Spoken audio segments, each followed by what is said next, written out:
Beneath the streets of modern coastal cities lies a forgotten world of engineering genius.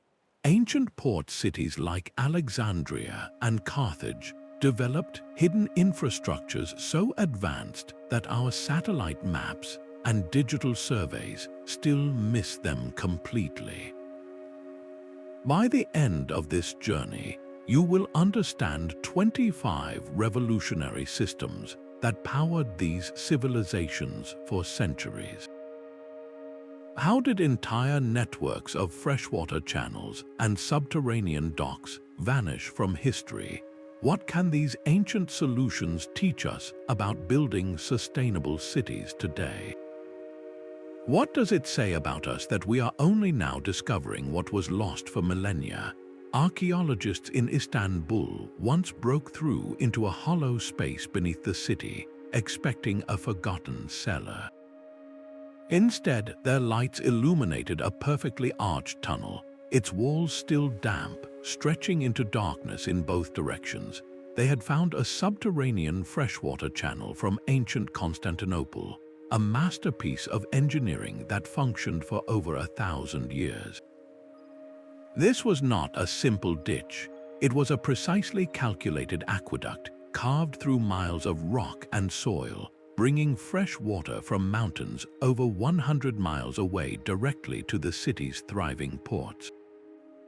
The system was a complex network featuring sedimentation tanks that allowed dirt to settle out, intricate filtration through layers of sand and charcoal, and ingenious pressure regulation chambers that maintained a steady flow without a single modern pump. Byzantine engineering manuals boast that these channels could deliver millions of gallons of water every single day, supplying public fountains, bathhouses, and even private homes in the port district, supporting a population density that would challenge many modern urban centers. The precision involved is almost unbelievable. These ancient engineers calculated gradients so accurately that the water descended a mere few inches for every mile it traveled, a feat that required astonishing surveying skill without lasers or satellites. They built the tunnels with flexible joints and arched supports to withstand earthquakes, and they included regular maintenance shafts that are remarkably similar to what our modern utility crews use today. This same brilliance appears in the ancient Persian port of Suraf, where engineers constructed canal systems. These were horizontal tunnels dug into hillsides to tap underground aquifers without draining them, creating a sustainable water source that could last for centuries. How did they achieve such accuracy with such basic tools, and why have our modern city planners, with all their technology, largely ignored these proven, sustainable models? The secret is that ancient infrastructure sought harmony with the natural world, working with the landscape's gravity and geology rather than forcing solutions upon it. This profound understanding of water management was only one part of the puzzle, however. A bustling port city with thousands of people and constant ship traffic faced another, equally messy challenge, one that required another layer of hidden genius just beneath the streets. While the ancient engineers perfected the flow of clean water into their cities, they confronted an equally monumental task: managing what flowed out. Beneath the bustling markets and harbors of Rome's port city, Ostia, ran a hidden river of waste, the Cloaca Maxima. This was no simple tunnel. It was a masterpiece of sanitation, designed to use the Mediterranean Sea itself as a flushing mechanism.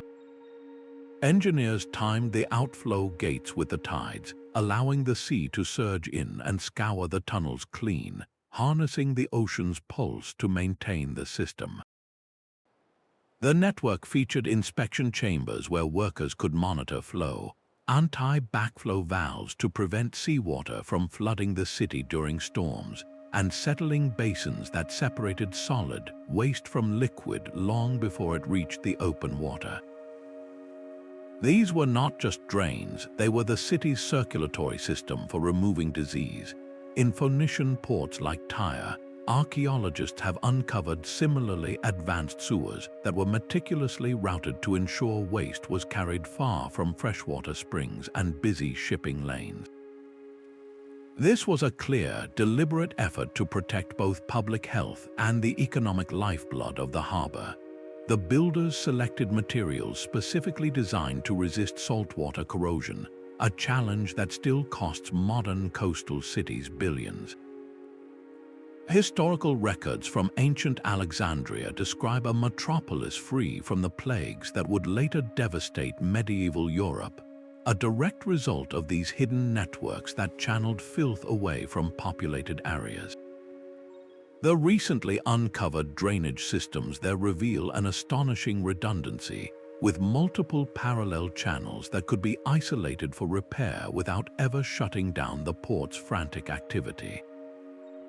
How did we forget such effective principles? In an age of rising sea levels and overwhelmed municipal systems, these ancient answers to waste management are more relevant than ever.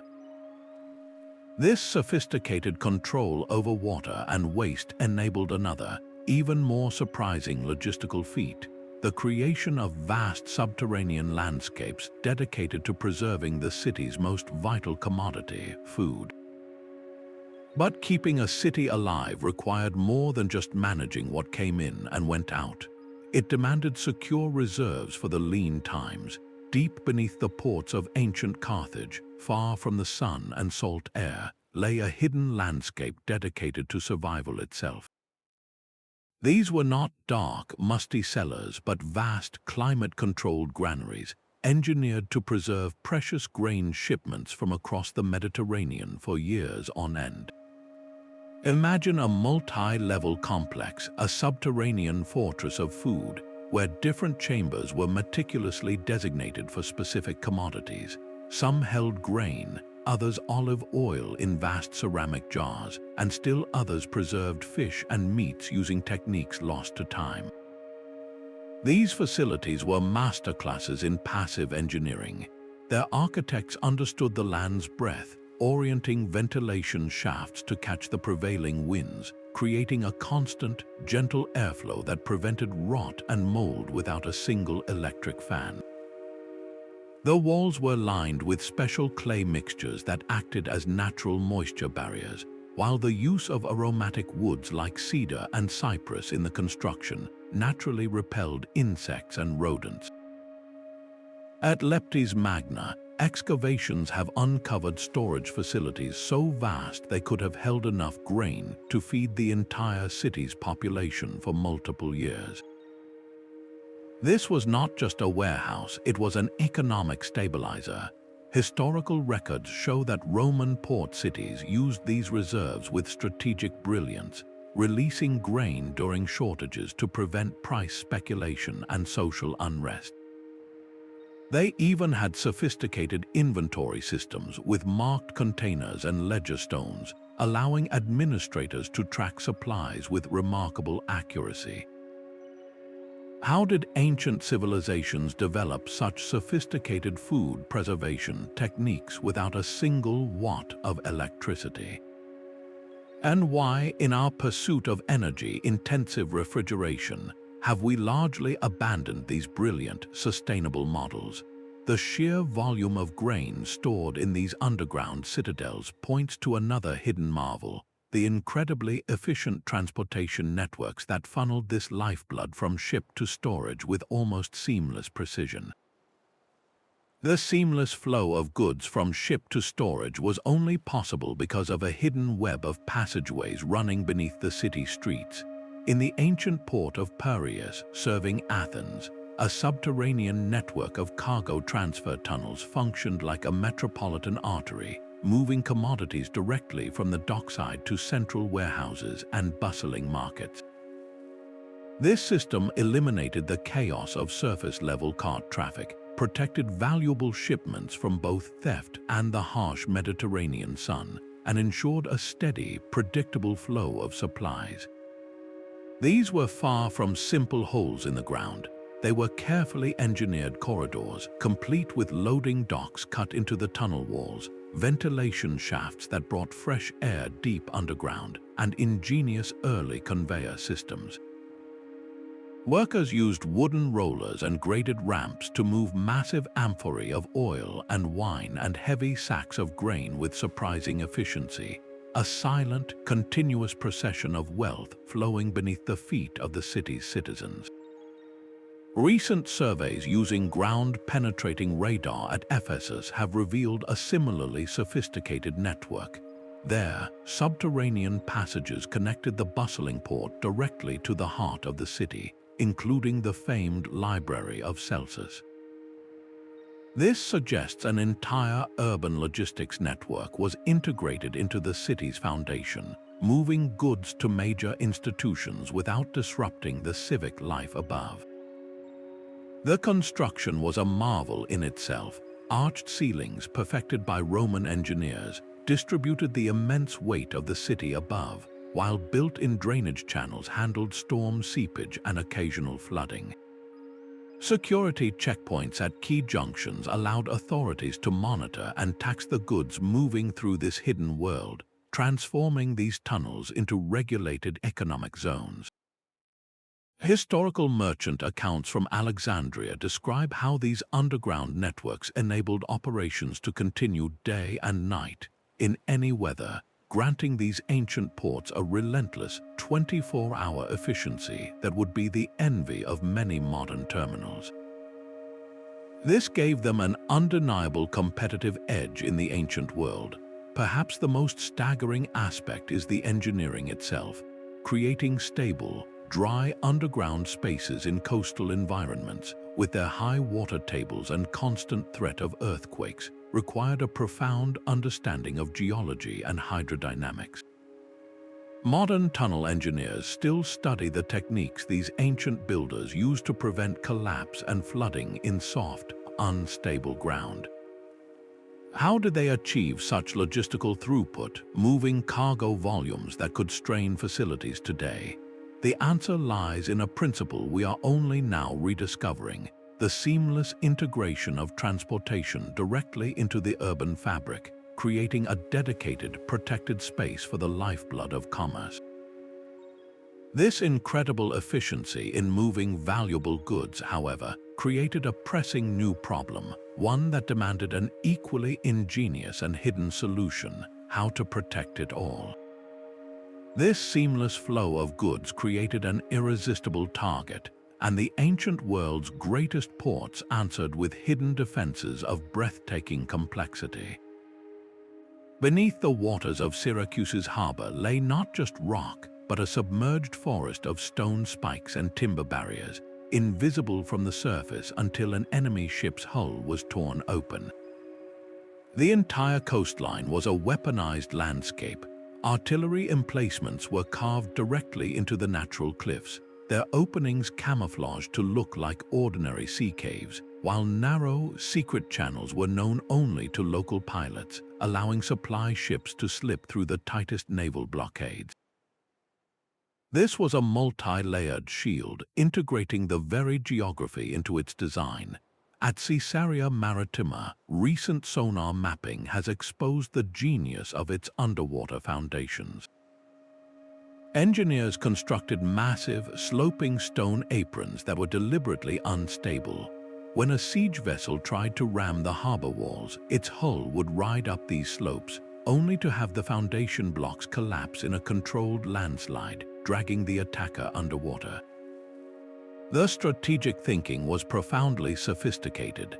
They created underwater kill zones where approaching ships would be funneled into narrow channels, exposing them to volleys of fire from multiple hidden positions simultaneously. Early warning systems were equally ingenious. Submerged nets fitted with bells would clang an alarm at the slightest disturbance, while tensioned ropes strung between buoys could detect the low-frequency vibrations of approaching oars, giving defenders precious hours to prepare.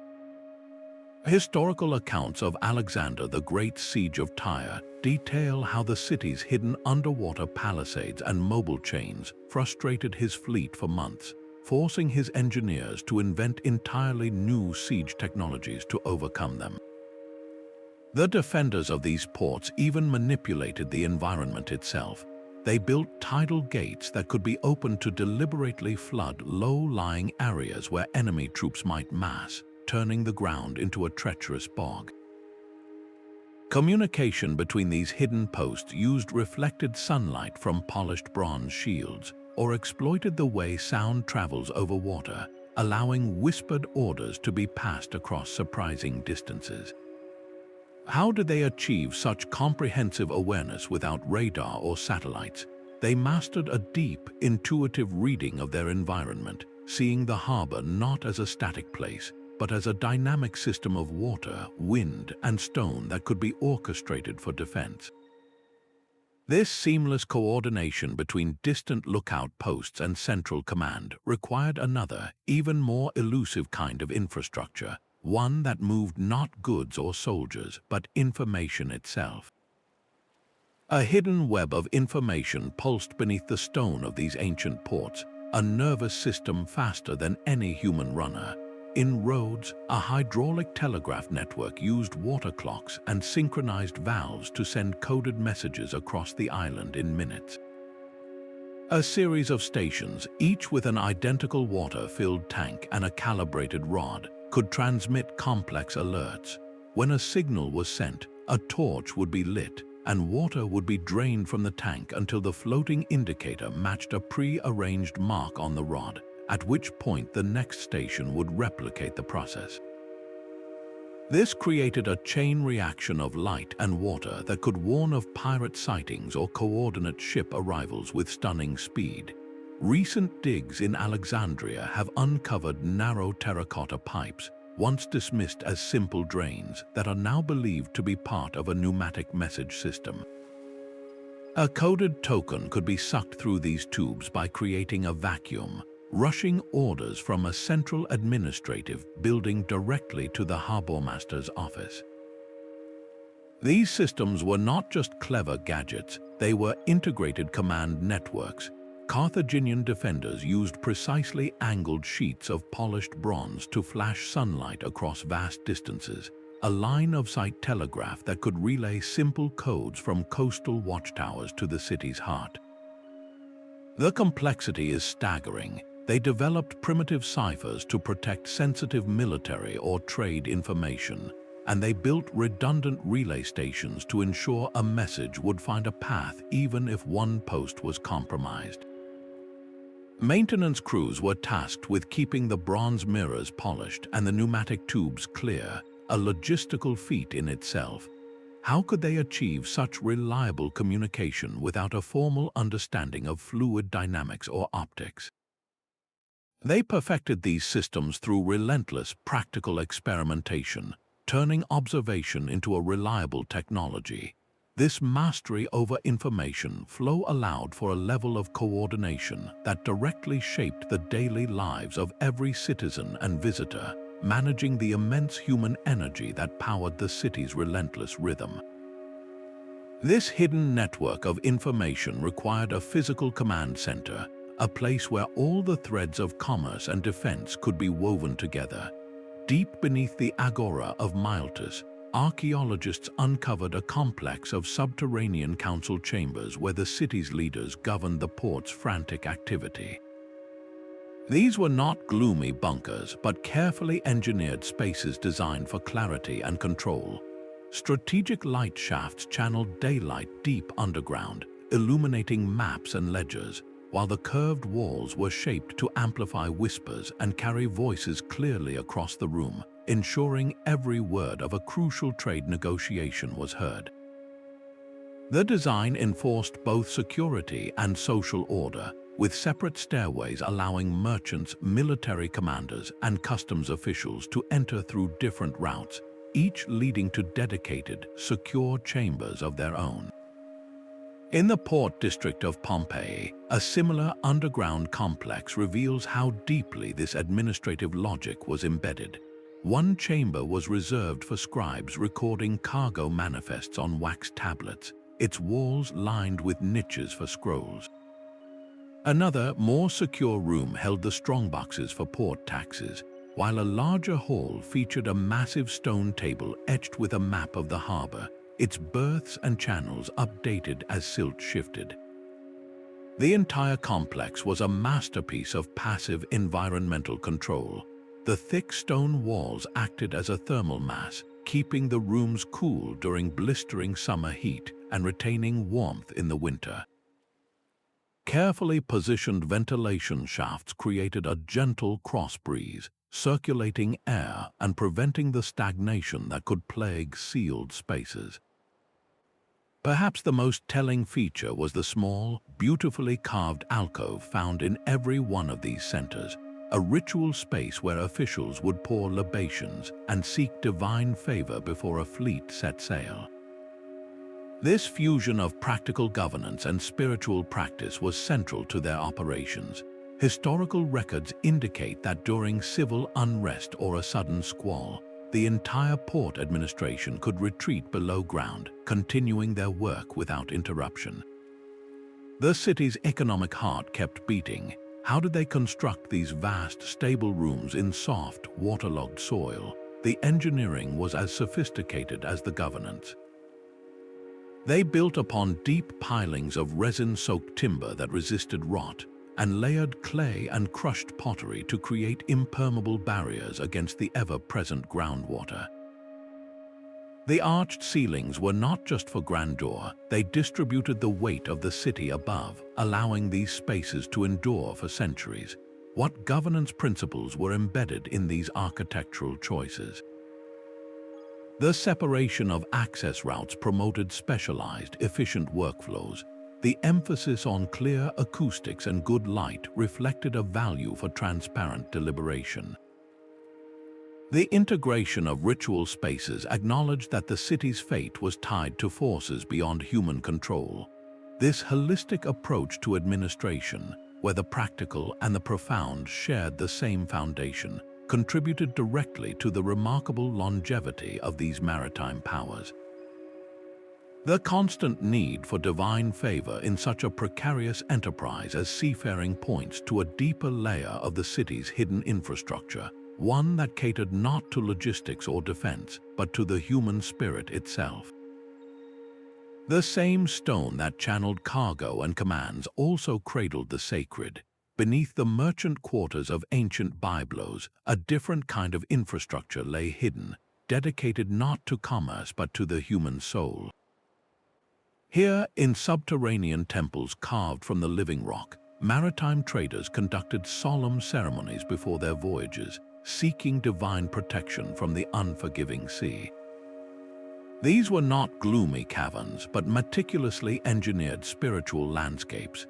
The chambers were strategically oriented to capture the first light of the solstice sunrise, a blade of golden light that would pierce the darkness and illuminate a central altar. Natural underground springs were channeled into purification pools, where captains would ritually cleanse themselves, while ingenious acoustic design made whispered prayers reverberate through the stone, transforming a single voice into a haunting chorus that seemed to emanate from the earth itself. Recent excavations at Ugarit have revealed an entire network of these ritual spaces, each dedicated to a different deity of the sea. One chamber, devoted to a god of storms, featured walls carved to mimic crashing waves and a floor that sloped toward a central drain, symbolizing the water receding after a tempest.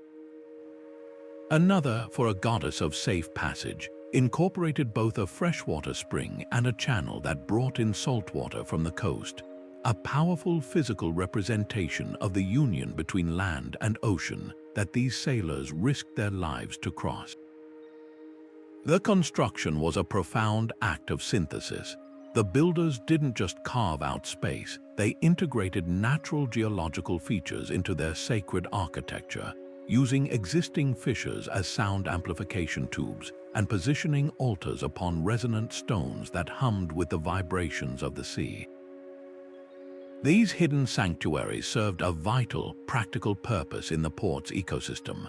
They were neutral ground where foreign merchants could be introduced to local deities and rituals, a spiritual diplomacy that forged trust and smoothed the path for complex trade agreements. A captain from a distant land could participate in a blessing ceremony, sharing in the same rites as his local counterparts, creating a bond that transcended language and culture. This integration of the sacred into the daily mechanics of trade was a cornerstone of their commercial success. How did these spaces, built with such a deep understanding of geology and hydrology, remain structurally intact for millennia while modern concrete seawalls crumble in decades? The answer may lie in their reverence for the natural forces they sought to appease. They built with the land, not just upon it, creating spaces that were spiritually and physically resilient. This deep-seated human need to create meaning and beauty, to appeal to forces greater than oneself, naturally found expression beyond the temple walls, spilling into every facet of the city's hidden life. Even the stone itself seemed to sing. Beneath the bustling commercial districts of ancient Ephesus, archaeologists have uncovered performance spaces where the very architecture was an instrument. These were not crude caverns repurposed for gatherings, but venues meticulously engineered for perfect acoustics, where a single unamplified voice could reach every listener with crystalline clarity. The walls were shaped and angled to catch and carry sound waves, while the floors were often terraced in a gentle curve, creating a natural amphitheater that focused attention on the stage. Builders selected specific resonant stones for the performance area itself and installed hollow ceramic pots in the walls at precise intervals to act as primitive but effective sound amplifiers. The result was an auditory experience so pure that a whisper from the stage could be heard in the very last row. In Alexandria, similar subterranean cultural centers served as vibrant intellectual hubs. These spaces hosted rotating art exhibitions from across the Mediterranean, poetry readings that blended Egyptian and Greek traditions, and passionate philosophical debates that attracted scholars and merchants alike. The architectural planning was breathtakingly sophisticated. Elaborate ventilation shafts, often disguised as decorative columns, ensured a constant supply of fresh air even during the most crowded events. For lighting, engineers used a combination of polished bronze mirrors to channel reflected sunlight deep underground, supplemented by carefully positioned oil lamps that illuminated the spaces without producing excessive smoke or heat. The flow of people was managed with a modern sensibility, with separate, discrete access routes for performers, the public, and service staff, preventing bottlenecks and preserving the atmosphere of the event. These underground venues were crucibles of cultural fusion. A single performance might incorporate musical instruments from Persia, poetic meters from Greece, and dance movements from Nubia, all witnessed by an audience of local dockworkers, foreign ship captains, and wealthy merchants. This was how artistic innovations traveled, not just in scrolls or spoken tales, but as living, breathing experiences shared in a communal space. The very existence of such refined facilities for a port city's transient population speaks volumes about their values. They understood that a city's vitality was measured not just by the goods in its warehouses, but by the ideas in its air. Creating these large, stable, and acoustically perfect rooms in the soft, waterlogged ground of a coastal city was an engineering triumph. The builders had to balance the need for wide, open spans with the constant threat of collapse, using arched supports and load-bearing columns in ways that would not create acoustic dead zones. They were mastering physics through intuition and experience, constructing spaces where art and science were inseparable. How did these cultural oases contribute to the intellectual ferment of their age? They provided a neutral, inspiring ground where the diverse influences flowing through the port could mix and create something entirely new. This flourishing of arts and ideas, however, was not an accident. It was fueled by a hidden engine of practical invention, a relentless drive for technological solutions that powered every aspect of the port's existence. The same stone that amplified poetry also concealed workshops of pure invention. Deep beneath the legendary Colossus of Rhodes, engineers perfected maritime technologies in hidden laboratories shielded from prying eyes. These were not dark caves, but bright, organized facilities with specialized chambers for every stage of creation. One room might house a metallurgy forge, its dangerous fumes channeled away by clever ventilation, while another served as a clean workspace for crafting delicate astrolabes and other navigation instruments, the temperature held constant for perfect calibration. At Carthage, archaeologists have mapped what appears to be an ancient testing tank, a long, water-filled basin where scale model hulls were subjected to simulated waves. Markings along the tank's edge suggest they measured speed and stability, refining ship designs in secret long before a single tree was felled for construction. This gave their fleets an undeniable edge. The infrastructure supporting this work was remarkably sophisticated. Reinforced stone floors could bear the immense weight of forging presses and heavy timber frames. Utility channels brought in fresh water for cooling hot metal and powering simple water wheels, while other conduits safely carried away waste and smoke. These spaces were the ancient equivalent of secure research and development campuses, complete with locked archives for prototype schematics and experimental data. It was in environments like these that revolutionary technologies were born, from more efficient sailing rigs that could beat against the wind to improved anchor designs that held fast in violent storms.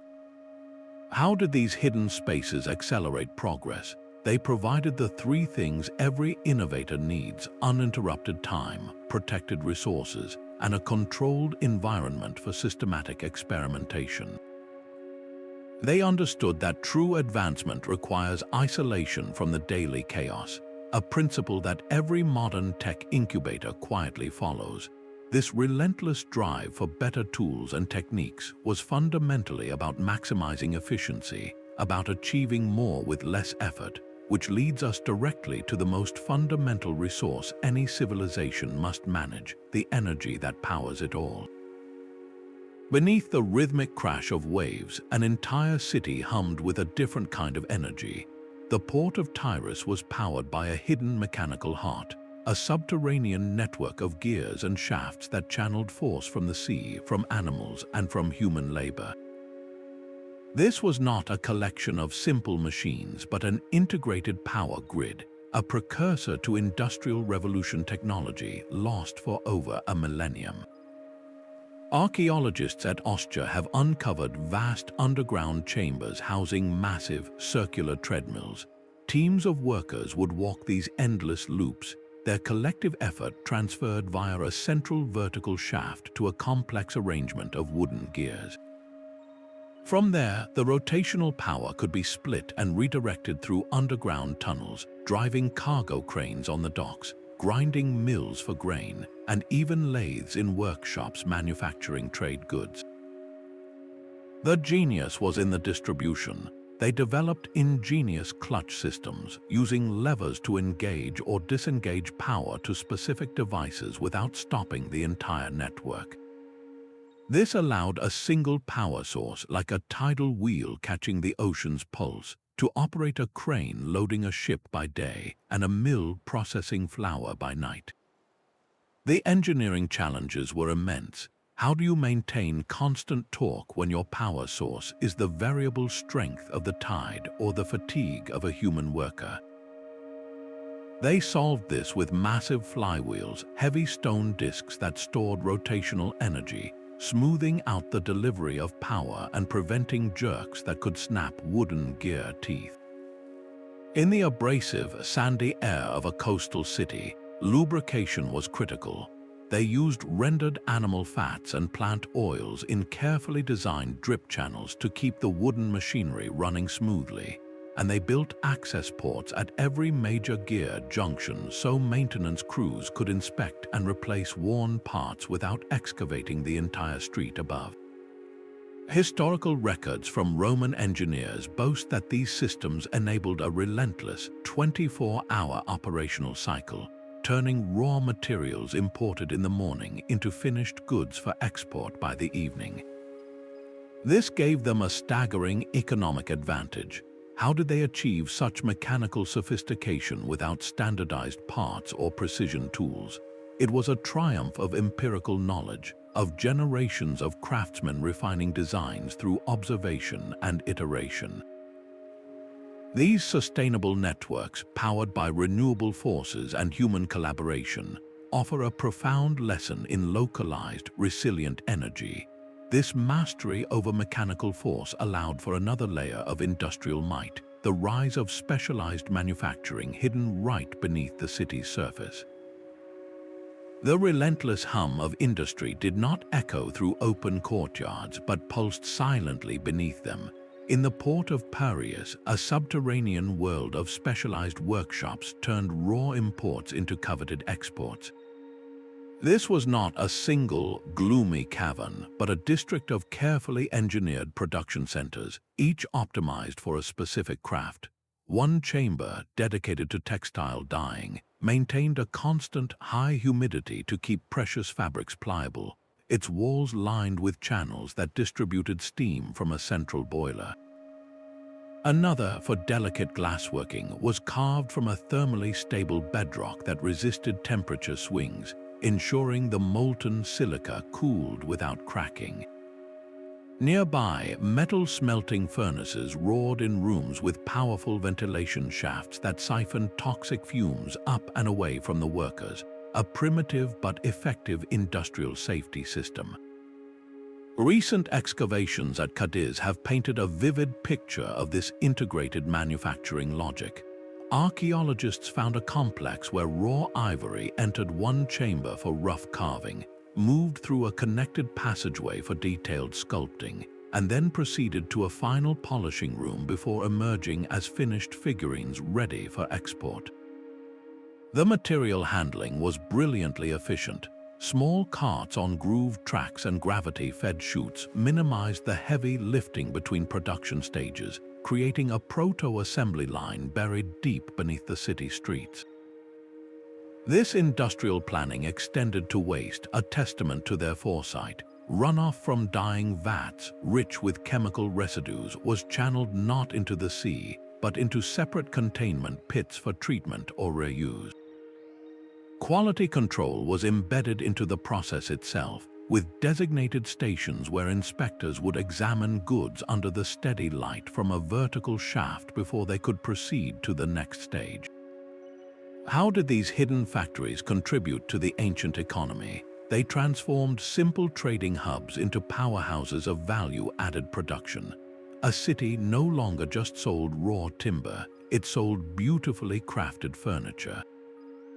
It did not merely export unrefined ore, but finely worked bronze statuary. This multiplicative effect on wealth, generated in climate-controlled silence below ground, gave these ports a staggering economic advantage. The engineering that made this possible was profound. Builders had to calculate structural support for heavy stone looms and forging presses, manage the unique fire risks of confined industrial spaces, and even develop early warning systems for poor air quality.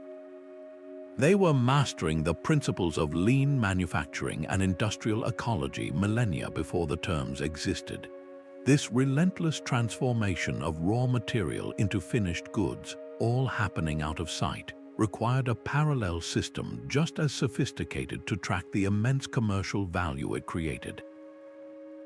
The relentless production of wealth demanded equally sophisticated places to manage it. Far below the busy streets of ancient Corinth, merchants and financiers conducted business in a hidden commercial district where fortunes were made with a handshake. These were not simple market stalls, but secure, climate-controlled environments designed for high-stakes international trade. Imagine a merchant from Egypt negotiating a shipment of grain with a buyer from Rome, their conversation protected by walls shaped to absorb sound, ensuring their pricing strategy remained confidential.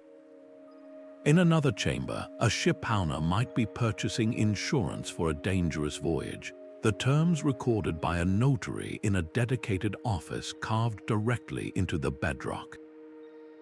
Recent excavations at Delos have uncovered the full complexity of these spaces.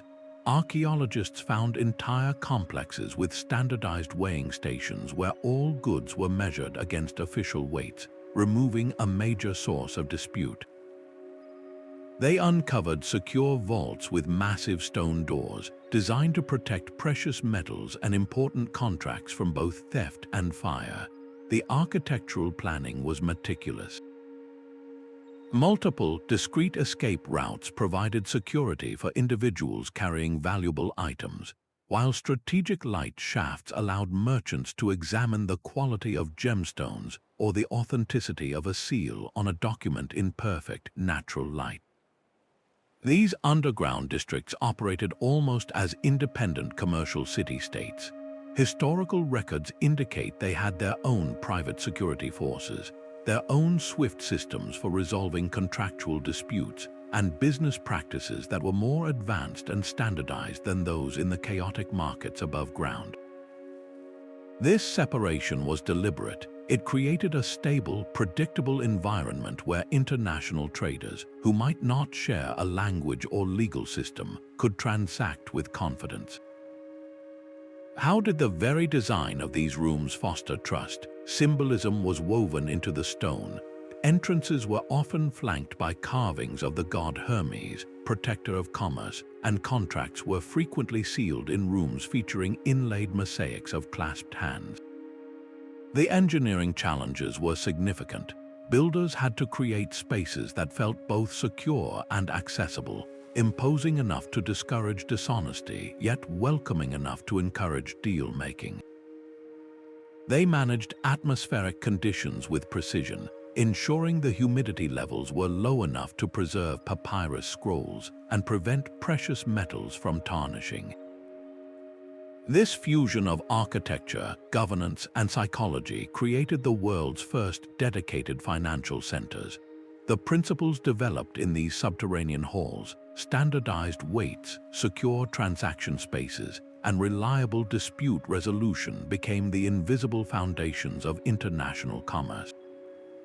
This meticulous organization of trade and finance, the lifeblood of the city, required a parallel system of equal sophistication to manage the most vital resource of all, the people whose labor made everything possible. The same stone that secured fortunes also cradled the city's most vital asset, its people. Beneath the sun-baked streets of Alexandria, entire neighborhoods thrived in a quiet, temperate world, offering refuge to the thousands of merchants, sailors, and dockworkers who powered the port's relentless rhythm. These were not the dark, cramped quarters you might envision, but thoughtfully designed subterranean districts, complete with sleeping alcoves built into the walls for privacy, common areas for shared meals, and even small, ventilated kitchens. The air was fresh, constantly exchanged through clever wind scoop shafts that captured the cool breezes from the sea, while special limestone walls absorbed excess moisture, preventing that damp, cellar feeling. At Myos Hormos on the Red Sea, archaeologists have mapped multi-level complexes that resemble a modern apartment building turned inside out. Shared courtyards sunk deep into the earth served as social hearts, their open tops allowing sunlight to filter down to underground gardens where herbs and small vegetables grew, nourished by light reflected from polished stone surfaces. This was urban planning of a sophisticated order. The layout deliberately separated these quiet living zones from the noisy, fume-filled industrial districts, while still connecting them via direct passages to the main cargo tunnels for easy commutes to work. Circulation routes were designed to foster chance encounters, with widened corridors naturally becoming gathering spots. yet the arrangement of individual units ensured personal space was respected. Every residence connected directly to the same fresh water and waste management systems that served the entire city, bringing the comforts of civilized life far below the surface. Historical shipping manifests and personal letters reveal that these districts were remarkably integrated, housing Egyptian laborers, Greek shipmasters, and Phoenician traders side by side, creating a unique social fabric woven from countless cultures. The engineering focused on human well-being as much as structural integrity. They used light wells lined with white plaster to diffuse and amplify daylight, creating the illusion of a sky even dozens of feet underground. The sounds of dripping water were channeled into small fountains, their gentle murmur masking the industrial noise from above and providing a calming, psychological comfort. How did ancient builders create such healthy, appealing living environments without a single electric light or air conditioner? They mastered the art of passive living, using the Earth's own mass to maintain perfect temperatures year-round. They understood that a city's true strength lies not in its warehouses, but in the well-being of those who fill them. This profound concern for the health of a transient, densely packed population necessarily led to another layer of hidden infrastructure, one dedicated entirely to healing. A physician in ancient Pergamum did not practice in a sunlit courtyard, but in a clean, quiet chamber carved deep below the port's chaotic surface. Here, in specialized medical facilities shielded from the dust and din of the docks, they treated the unique ailments of a maritime world. These were sophisticated healthcare centers with distinct rooms for diagnosis, surgery, and recovery, all designed around the principles of sterility and calm. The walls were lined with smooth, non-porous plaster that could be washed down, while carefully angled light shafts illuminated examination tables without the harsh glare of direct sun. The air itself was part of the treatment, constantly refreshed by ventilation systems that drew clean air from specific directions, preventing cross-contamination between patients with infectious diseases and those recovering from traumatic injuries. At the Asclepieion on the island of Kos, recent excavations have uncovered an entire underground medical complex that functioned like an ancient hospital. Archaeologists found hydrotherapy pools fed by separate channels for hot and cold spring water, steam rooms for respiratory treatments, and quiet, dimly lit recovery alcoves where patients could rest in the Earth's constant, cool temperature. This was a place of active healing, not passive convalescence. The healthcare planning was remarkably advanced, incorporating strict infection control through spatial separation. A sailor with a contagious fever would be led along a different corridor than a dockworker with a broken arm, each pathway leading to a dedicated quarantine or treatment ward. The facilities even featured underground gardens where medicinal plants were cultivated in controlled microclimates, ensuring a ready supply of fresh herbs for poultices and remedies regardless of the season above. Historical records indicate these centers developed a specialized branch of maritime medicine, with physicians expertly treating wounds from ropes and splinters, crafting nutritional plans to combat scurvy on long voyages, and implementing quarantine protocols that could isolate an entire ship's crew if necessary. How did they create such clinical environments without modern materials? They used what they had with brilliant efficiency, designing drainage channels that whisked away medical waste, using copper basins for their natural antiseptic properties, and building resting spaces upon resonant stones whose low vibrations were believed to promote bone healing. The engineering challenges were immense, requiring precise management of multiple water sources for different therapeutic purposes, and the creation of emergency access routes that allowed critical patients to be moved quickly and safely from the dockside to the underground operating theater.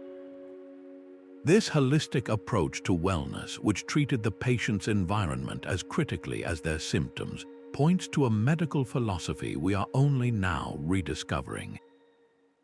The knowledge gained in these subterranean clinics, however, was far too valuable to be kept solely in the memories of practicing physicians. It demanded preservation and dissemination through another kind of hidden institution, one dedicated to the systematic gathering and sharing of knowledge. The wisdom of the port was not just practiced, it was preserved. Deep beneath the legendary Mausoleum of Alexandria, a second, hidden library thrived. This was no dusty archive, but a vibrant academic sanctuary where scholars could work in perfect conditions, insulated from the corrosive salt air and the political turmoil that periodically swept through the city above. The main hall was a marvel of passive climate control, its walls constructed from a specific porous stone that naturally absorbed excess moisture from the air, protecting precious papyrus scrolls from mold and brittleness. Reading desks were positioned directly beneath narrow, angled light shafts that captured and diffused the sun, providing perfect illumination for hours of study without a single open flame. The entire complex was a carefully orchestrated environment for thought. Separate scriptoriums where scribes meticulously copied texts were acoustically isolated from discussion rooms where philosophers and geographers debated, their voices contained so as not to disturb the profound silence required for concentration. Recent explorations at the Celsus Library in Ephesus reveal a parallel underground world. There, archivists employed a sophisticated system of specialized storage, keeping parchment scrolls in cooler, drier chambers while papyrus was housed in slightly more humid rooms to maintain its flexibility. Security was woven into the very architecture, with heavy stone doors that could be rolled into place to seal entire wings, protecting the collection from both theft and the chaos of surface-level fires or riots. This was infrastructure dedicated to an idea, the belief that knowledge itself was the most vital cargo a port city could possess. Historical records from the Islamic Golden Age describe how scholars, building upon this Alexandrian model, used similar subterranean libraries to preserve Greek scientific and philosophical texts through centuries of upheaval. It was in these quiet, stable rooms below ground that the works of Aristotle and Archimedes were kept safe, waiting to be rediscovered. How did they create such perfect preservation environments without any modern technology? They mastered their local geology, using the Earth's own constant temperature and natural materials to create microclimates that have proven more durable than our own energy-intensive digital servers. The very existence of these centers ensured a continuity of learning that directly fueled later renaissances. This profound commitment to safeguarding knowledge against all threats, however, was ultimately tested by the most formidable force of all, the environment these cities so brilliantly managed. A city's breath was engineered deep within the earth. Beneath Carthage, a hidden network of climate control infrastructure created a dozen different seasons, each tailored to its specific purpose. This was not a matter of chance, but of deliberate environmental management on a grand scale. Underground channels functioned as the city's lungs, drawing cool, stable air from deep beneath the ground and circulating it through key districts. In the port's industrial quarter, these channels were routed to pull smoke and fumes away from workspaces, venting them through cleverly disguised chimneys high on the cliffs above.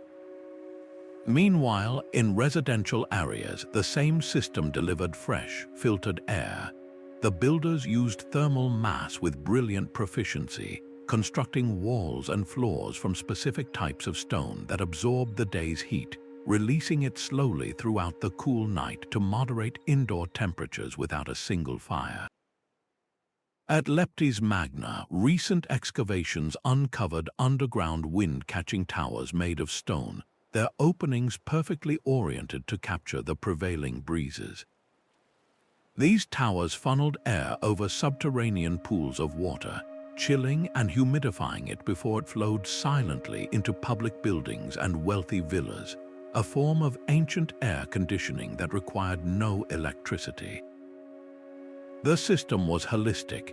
They built earth berms against the sun-facing sides of important structures, creating a natural layer of insulation that kept interiors cool in summer and warm in winter.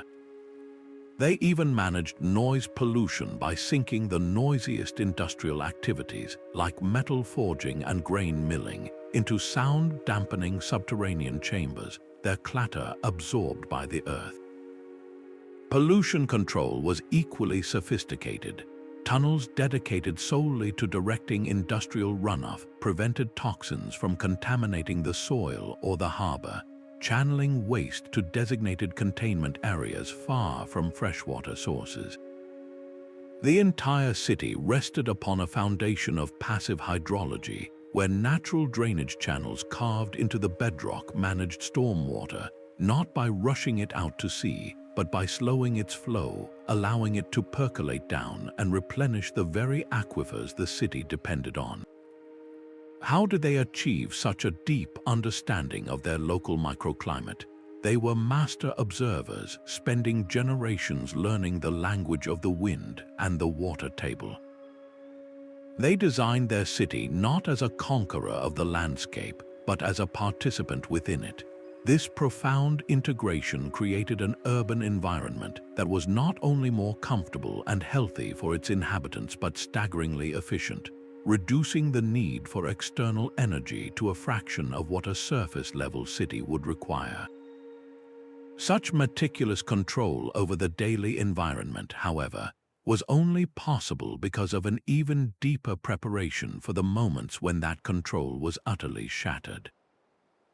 The stone itself held a plan for survival. When crisis struck an ancient port, its most vital response unfolded not in the chaotic streets, but in the calm, preordained spaces hidden below. In Constantinople, a siege or a quake did not mean paralysis. Beneath the city, a dedicated emergency network sprang into silent operation. Secure reservoirs, entirely separate from the main aqueducts, held millions of gallons of water solely for firefighting or drought. Armored granaries, their locations a state secret, contained enough food to withstand years of blockade. Most ingenious were the protected evacuation routes, tunnels that allowed troops to reposition unexpectedly and citizens to find shelter, all while the city above was sealed shut. This was not a collection of last-minute measures, but a systemically developed response infrastructure. Different emergencies had their own dedicated spaces. A chamber near the port could be sealed and ventilated independently, serving as a quarantine zone during a plague outbreak, while another, lined with fire-resistant brick, housed emergency medical supplies and could serve as a command center during a widespread conflagration. Recent archaeological work in Syracuse has exposed the stunning complexity of this planning. There, a web of interconnected emergency tunnels allowed defenders to move across the entire city without ever emerging into the arrow-filled air. Strategically located caches held not just food and water, but replacement tools, prefabricated bridge components, and even reserves of specific medicines. Communication during these crises used a network of speaking tubes and resonance chambers carved into the tunnel walls, a system that remained operational long after surface messengers were neutralized. Their disaster planning was profoundly sophisticated, built on centuries of accumulated risk assessment. They knew which earthquakes had struck before and fortified accordingly.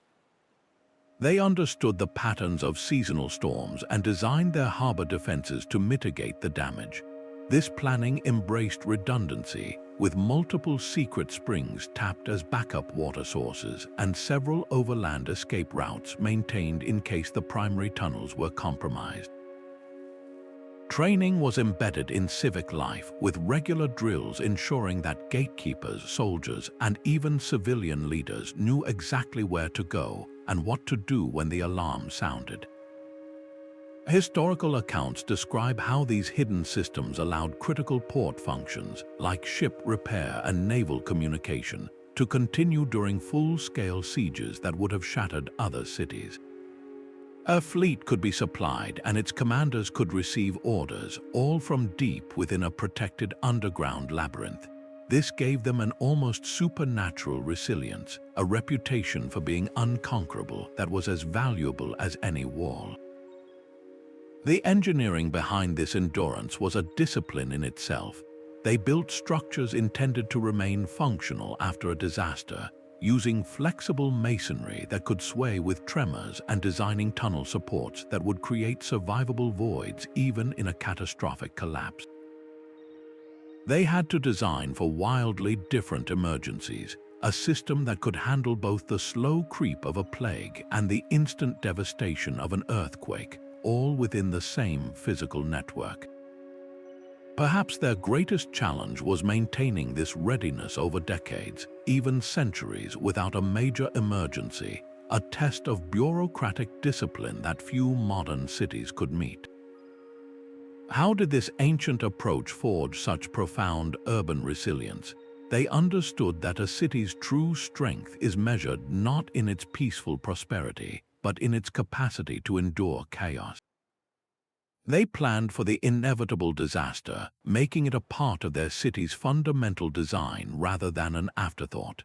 This meticulous orchestration of space and resources for survival leads us to the ultimate urban challenge, the management of the city's most finite and contested resource, the very ground it was built upon. Every inch of the city was engineered for purpose, from its highest tower to its deepest foundation. In ancient roads, urban planners did not merely build outward, they built downward in a meticulously calculated vertical landscape.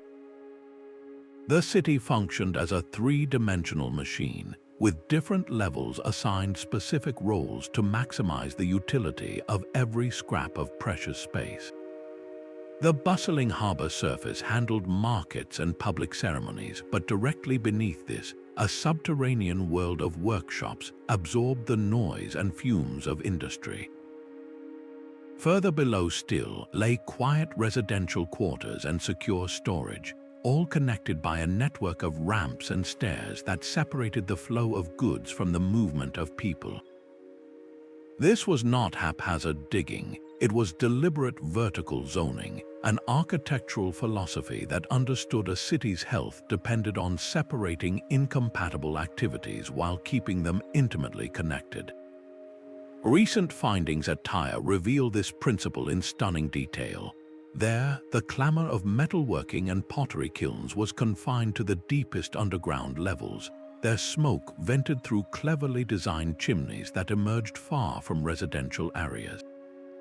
The ground level above hosted shops and taverns, while the intermediary levels, blessed with light from sunken courtyards, contained clean, airy living spaces.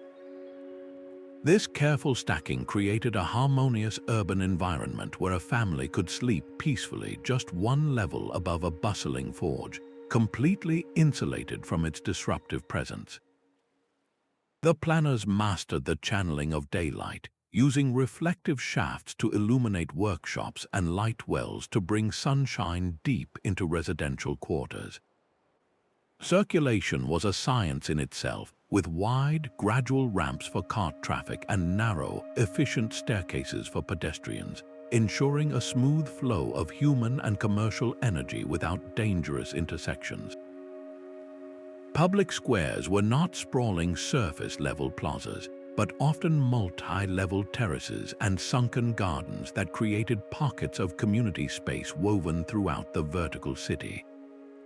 How could such dense populations thrive without the overcrowding and strife we often associate with ancient cities? The answer lies in this intelligent distribution. By giving each activity its own designated layer, They prevented the conflicts that arise when industry, commerce, and domestic life are forced to compete for the same ground. The technical mastery behind this is humbling.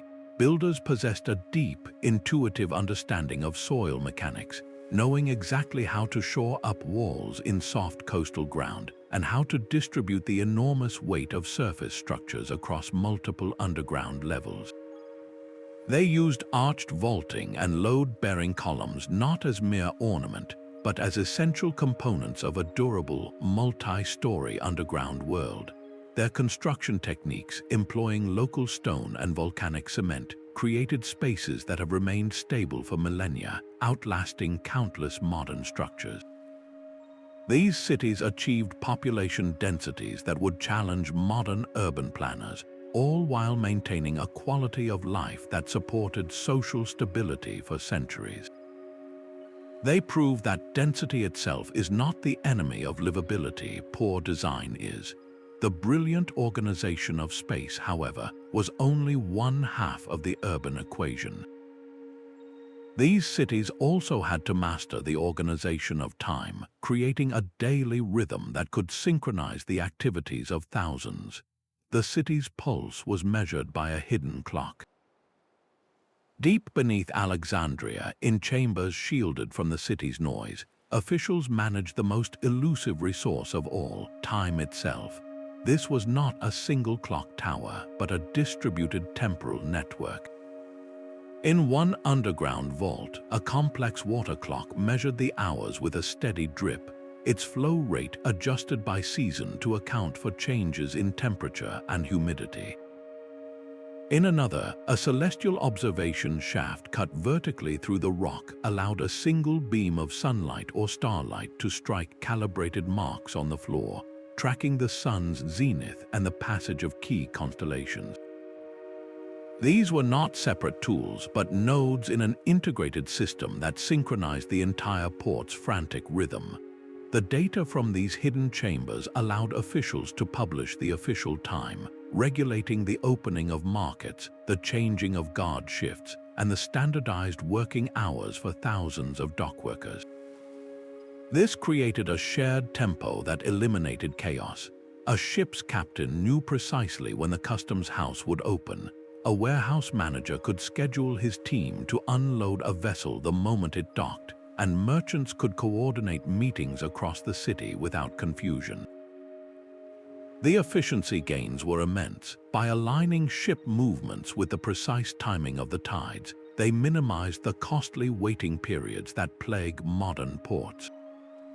Labor was utilized with stunning precision, with crews moving from ship to warehouse to workshop in a seamless clockwork ballet.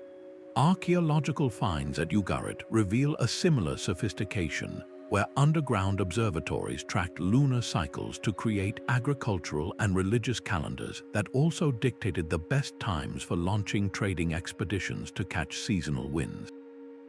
The engineering behind these temporal systems was a quiet marvel.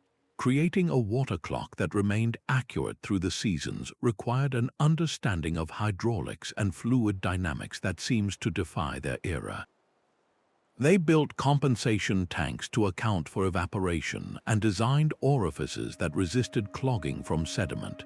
The celestial shafts had to be perfectly aligned, their angles calculated for the city's specific latitude, and their openings kept clear of debris for generations. How did they achieve such reliable synchronization across a sprawling urban area without a single digital signal?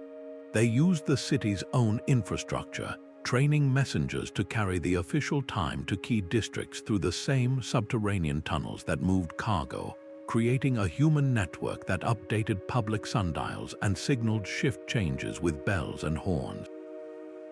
This mastery over the daily and yearly clock granted these ports a formidable competitive edge, turning time from a passive background into an active, managed asset. Their complex scheduling of arrivals, departures, and production cycles wove hundreds of independent actors into a single, coordinated enterprise.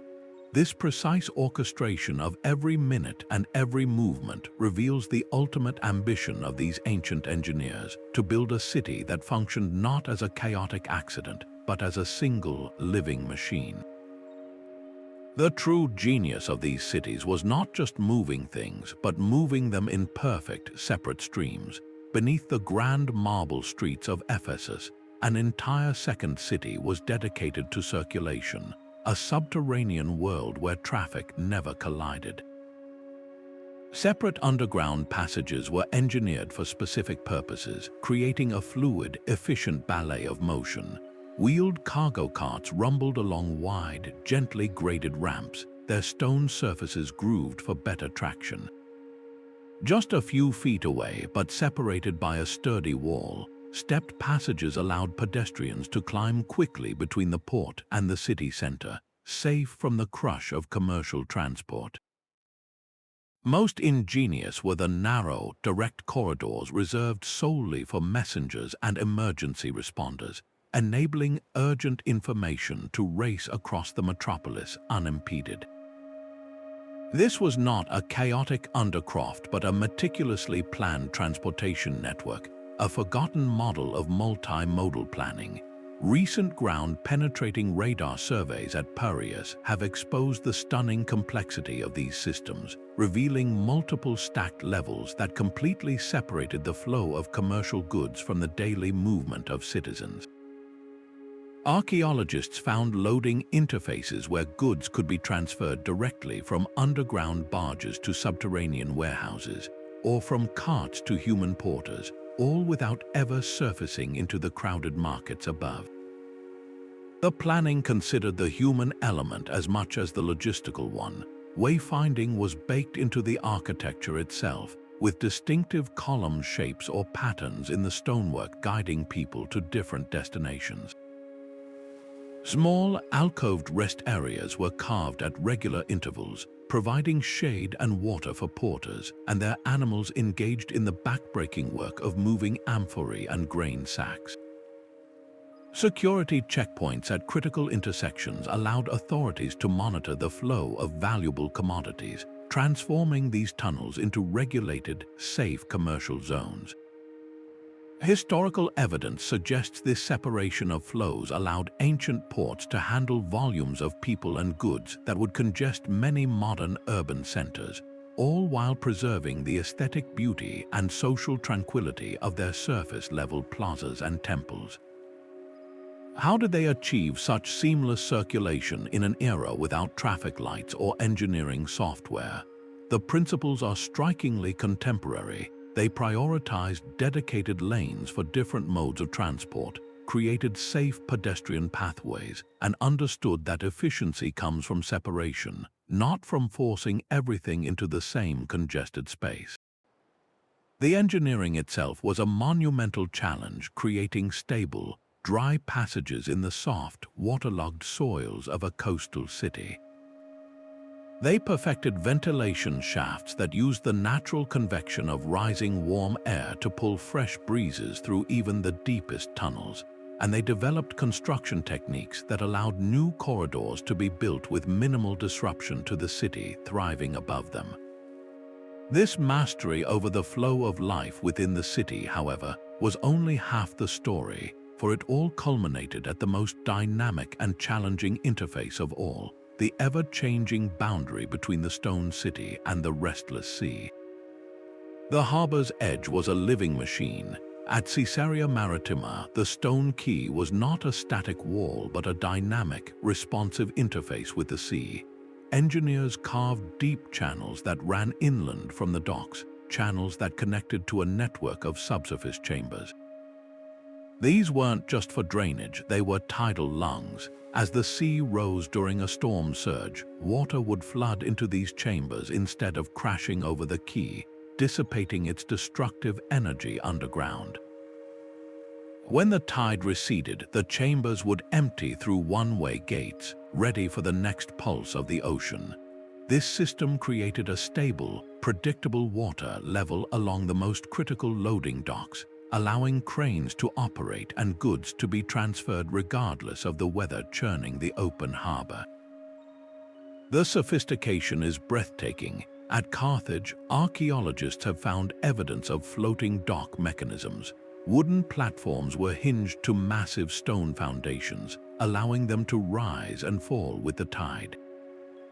This meant a merchant ship could be securely moored for hours, its deck remaining perfectly level with the dock, eliminating the dangerous, inefficient scramble of adjusting ropes and ramps with every foot the water level changed.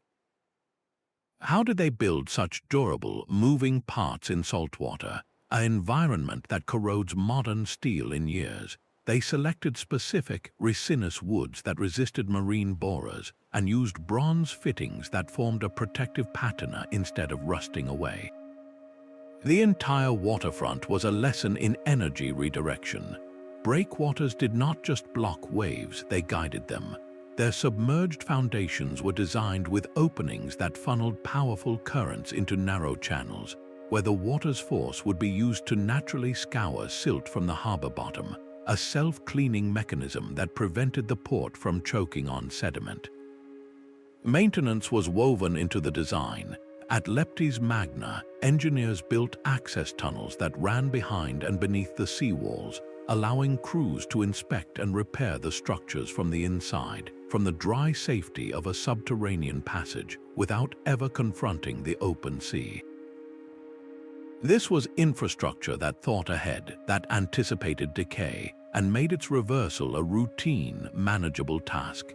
Historical logs from Roman port authorities boast that these marine interfaces allowed operations to continue through storms that would shut down a modern terminal, minimizing costly delays and preventing the catastrophic loss of ships and cargo that was commonplace elsewhere. They created a seamless, resilient handshake between the solid world of the city and the fluid chaos of the sea. How did they achieve such a profound understanding of coastal hydrodynamics without a single computer simulation? They learned by watching for generations, seeing the patterns in the waves and the shifting sands, and they built in harmony with those forces rather than against them. This brilliant management of the physical interface with the sea, however, was only one facet of the port's relationship with its environment. A city of such immense scale and hidden complexity also had to master how it presented itself to the world, crafting a visual identity that projected power, prosperity, and divine favor from the moment a ship appeared on the horizon. The stone itself was carved for beauty. Far beneath the chaotic docks of ancient Alexandria, engineers and artists collaborated to create environments that nurtured the human spirit, not just facilitated function. These were not dark, oppressive vaults, but spaces designed with a profound understanding of sensory experience. A merchant descending from the sun-scorched plaza into a subterranean commercial hall would first pass through a sequence of gradually dimming chambers, each one cooler and quieter than the last. This architectural decompression allowed the mind to settle, transitioning from the frantic pace of the harbor to the focused calm required for negotiation. The walls of these spaces were often finished with smooth, polished plaster tinted with ochre or pale blue, reflecting and softening the light from oil lamps and strategic light wells to create a gentle, diffused glow. Water was a constant presence, both practical and poetic. In Pompeii's port district, excavations have uncovered underground courtyards where channels of fresh water didn't just flow for cooling or drainage. They cascaded over artfully arranged stones, their gentle murmur masking the industrial noise from above and providing a soothing, auditory backdrop that reduced stress and enhanced concentration. The acoustics were meticulously engineered.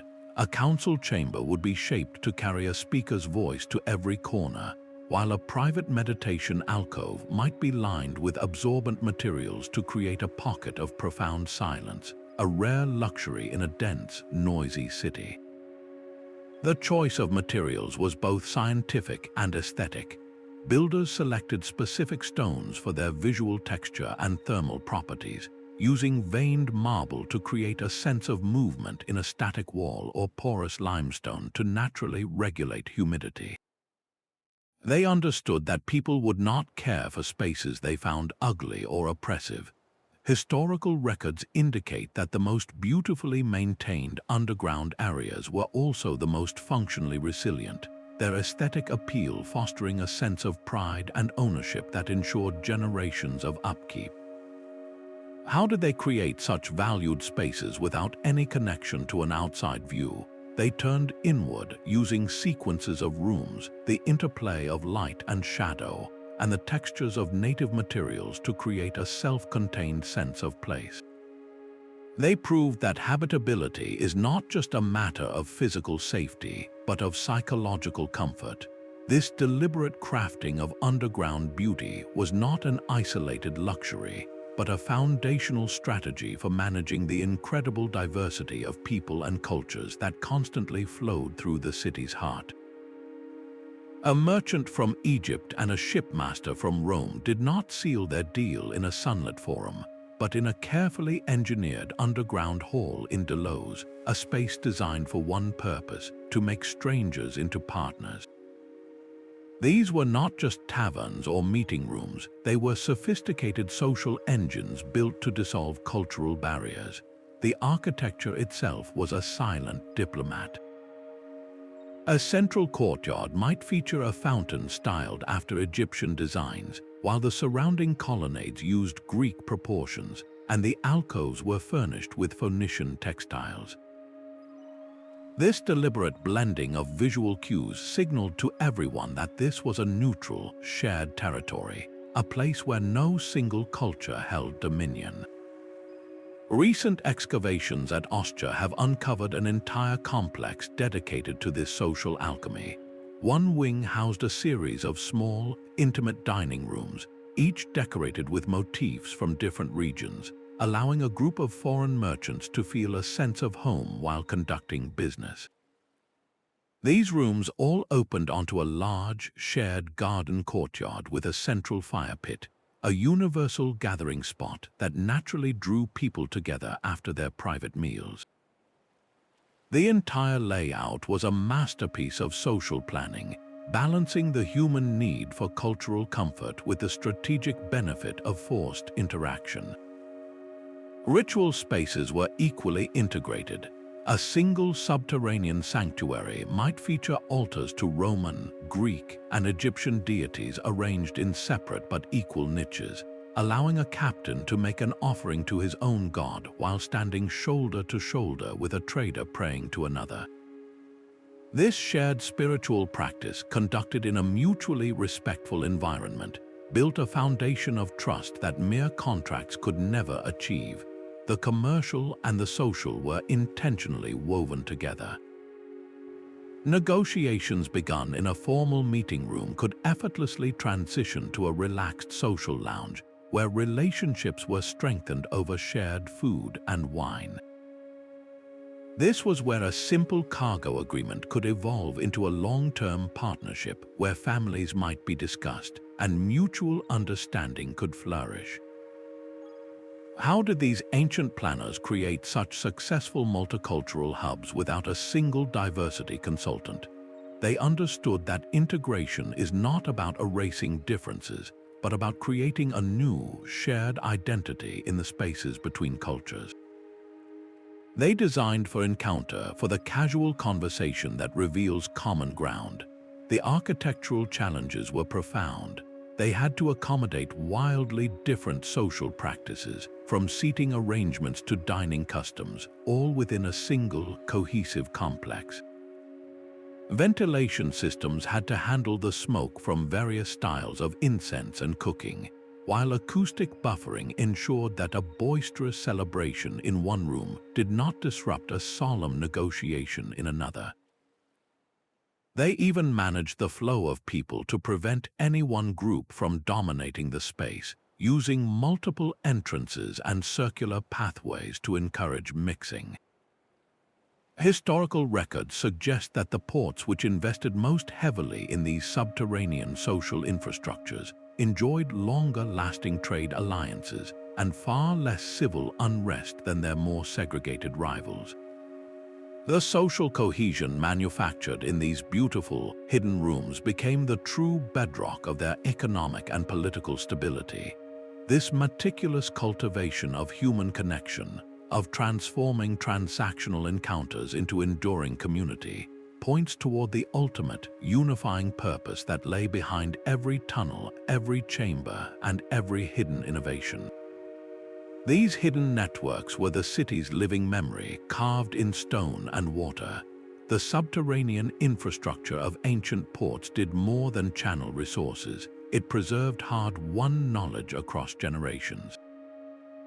When an engineer in Roman Ostia needed to expand the grain storage, he did not dig a new cellar from scratch. He studied the existing subterranean complex, understanding why his predecessors had oriented the ventilation shafts toward a specific sea breeze, or why they had chosen a particular clay mixture to line the walls against the damp. His expansion was not a new creation, but an addition to a continuous physical conversation with the past. These systems were archives of practical wisdom, encoding centuries of solutions to earthquakes, droughts, and invasions directly into the urban fabric. In Ephesus, archaeologists can trace how a simple storm drain from the archaic period was gradually widened, reinforced, and integrated into a sophisticated multi-level logistics network by the Roman era. Each modification respected the original purpose while enhancing its capacity, a 1,000-year evolution written in layers of masonry and mortar. This continuity was not accidental. It was enforced by traditions of maintenance, often guarded by specific families or guilds who passed down the secrets of a tunnel's construction or the seasonal schedule for cleaning a particular aqueduct channel. The knowledge of how to keep the city alive was treated as a sacred trust. The systems themselves were designed for this evolution. Builders used standardized dimensions for tunnels and channels, making it easier for future generations to connect new branches or repair old sections. They left behind symbolic markers, carvings of gods or simple geometric patterns at key junctions, which served as both spiritual protection and practical instructions for those who understood their meaning. How did these cities maintain such sophisticated engineering knowledge through dark ages and political collapse? The answer lies underground. While libraries burned and empires fell, the silent, functioning infrastructure beneath the streets continued to teach its lessons to anyone who would listen. A medieval community squatting in the ruins of a Roman port might have forgotten the language of their predecessors, but they could still drink from the ancient springs and use the underground passages for shelter. The city's memory outlived its creators. This profound investment in continuity created a resilience that surface-level cities could never match. Leptis Magna functioned as a major port for nearly 1,000 years, its hidden systems maintaining urban life through changes in rulers, economic systems, and even religions. The philosophy was one of dynamic preservation, a commitment to maintaining the core functionality that sustained life while allowing the form to adapt to new needs. This approach offers a powerful lesson for our own throwaway urbanism, where infrastructure is often designed for a 50-year lifespan.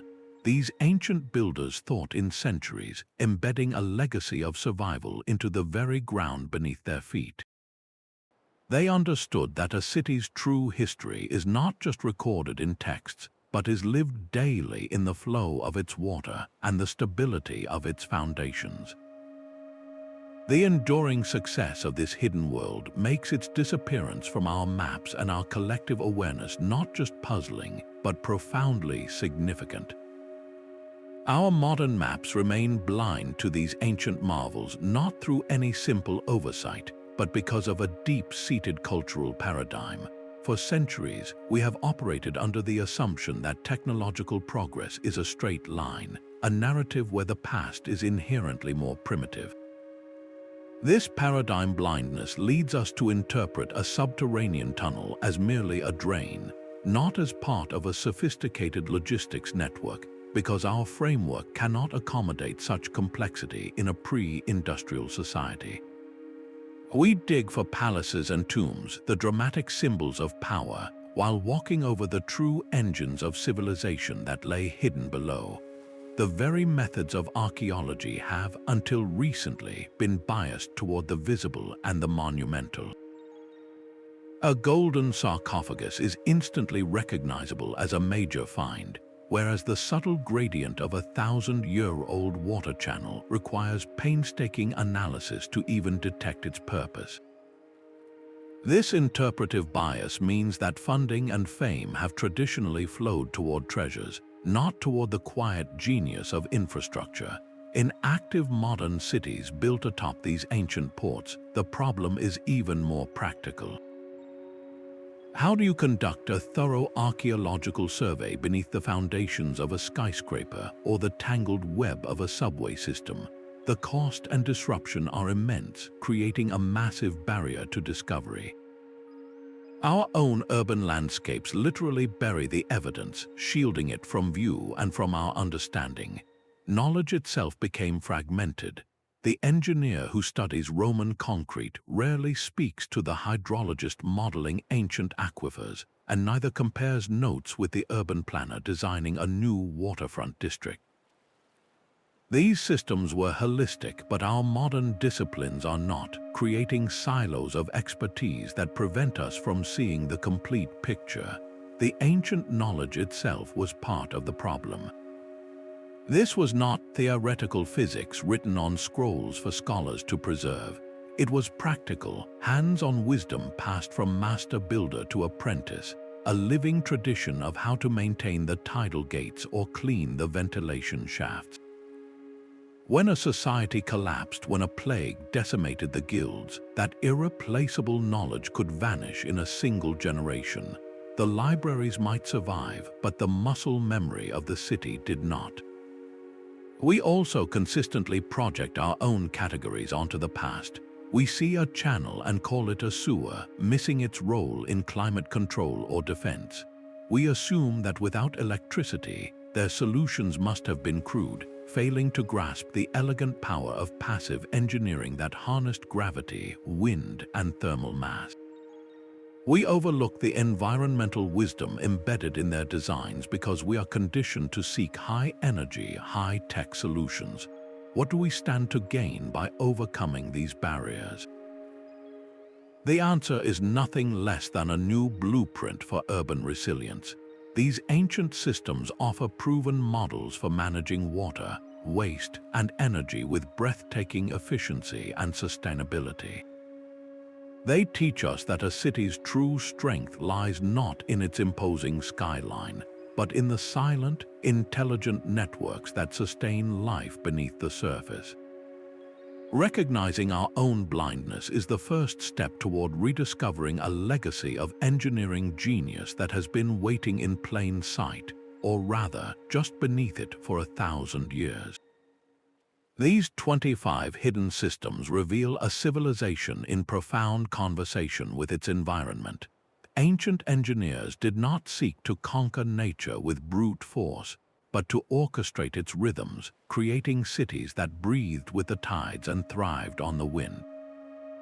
Their solutions achieved a level of integration we are only now beginning to measure, where a single subterranean channel could manage stormwater, cool the air, and power a mill, all without consuming a single watt of electricity.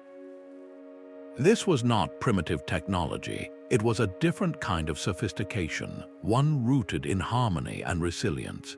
The redirection of a city's entire waste stream using the ocean's own pulse, or the creation of stable living spaces in dense urban centers without fossil fuels, stands as a direct challenge to our own energy-intensive models.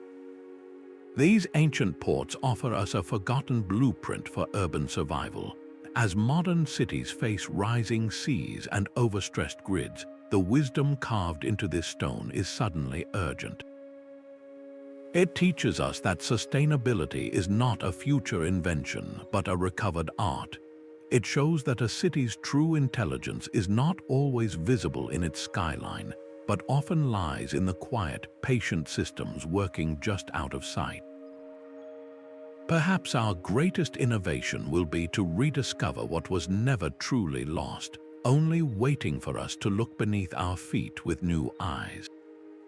Which of these ancient marvels do you think holds the most promise for our own urban future? Was it the passive climate control, the tidal energy systems, or the social spaces designed to build trust across cultures? Let us know your thoughts in the comments below.